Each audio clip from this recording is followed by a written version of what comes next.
नमस्कार दोस्तों, तो कैसी हैं आप दोस्तों। आज की ये हॉरर स्टोरी एक सत्य घटना और आंखों देखी घटना है। हमारा गांव गोंडा जिले में पड़ता है। ये उस समय की बात है जब गांव में 18-19 साल की उम्र में सब लड़कों की तब शादी हो जाया करती थी। और उस वक्त में उनमें से एक मेरा मित्र रमाकांत भी है। उसकी शादी आज से 3 साल पहले ही हो चुकी थी और अब उसका गोना भी आ गया था। कहते हैं कि उसकी बीवी बहुत ही ज्यादा निडर थी, और इसको मैं यहाँ पर निडर इसलिए बता रहा हूँ क्योंकि उसकी निडरता एक दिन उसी पर बहुत भारी पड़ गई थी। 3-4 साल पहले तक गांव की अधिकतर औरतें सुबह सुबह उठकर लोटा लेकर नित्य क्रिया के लिए जब वह कोई खेत में तो कोई खुले मैदान में जाती थी, तब वह औरत जब गांव के पुरुष लोग सब सो रहे होते थे वह तब जाती थी। और कुछ दिन बीत गए इसी तरह से। तो अब रमाकांत को एक सुंदर सी बेटी हुई। बेटी अभी 8 महीने की ही थी। उस समय उसकी बीवी सुबह सुबह अकेले उठकर खेत में चली गई और इसके बाद दिन इसी तरह वह अकेले ही चल पड़ी, और ना ही उसने अपनी सासू माँ को और ना ही फिर अपनी जेठानी को भी जगाया। वह अकेली वहाँ से चली गई क्योंकि वह बहुत ही ज़्यादा निडर थी। लेकिन उसने ना ही अपने हाथ में चाकू और ना ही माचिस लिया हुआ था।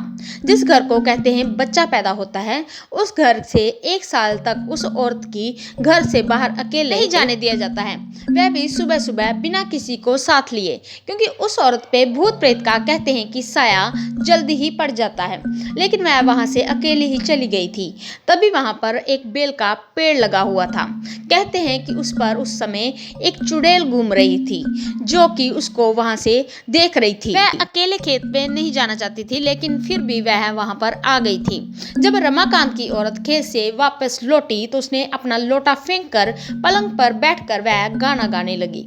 बगल में ही खाट पर लेटी उसकी बेटी जो कि जोर जोर से रो रही थी, लेकिन वह तो गाना गाने में व्यस्त थी, इसलिए उसे वहां पर कुछ भी सुनाई नहीं दे रहा था। और रमाकांत बाहर से आया तो वह इतना देखकर चिल्लाने लगा कि बेटी को उठाओ, क्या तुम्हें सुनाई नहीं दे रहा है कि वह रो रही है। फिर भी बीवी ने वहां पर कुछ भी जवाब नहीं दिया।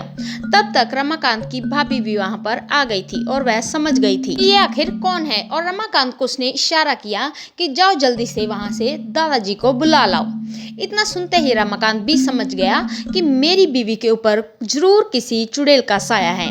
तभी वहां पर उसकी भाभी ने दादाजी का नाम लिया, जिसको सुनते ही वह जोर जोर से चिल्लाने लगी। और इसके बाद तो रमाकांत भी पलंग पर बैठकर दादागिरी झाड़ने लगा और बोला कि आखिर तुम कौन हो और यहाँ पर आखिर क्यों आई हो, क्या तुम मुझसे शादी करना चाहती हो। तब तक गांव की कुछ औरतें और कुछ पुरुष भी मजा लेने के लिए वहां पर इकट्ठा हो गए।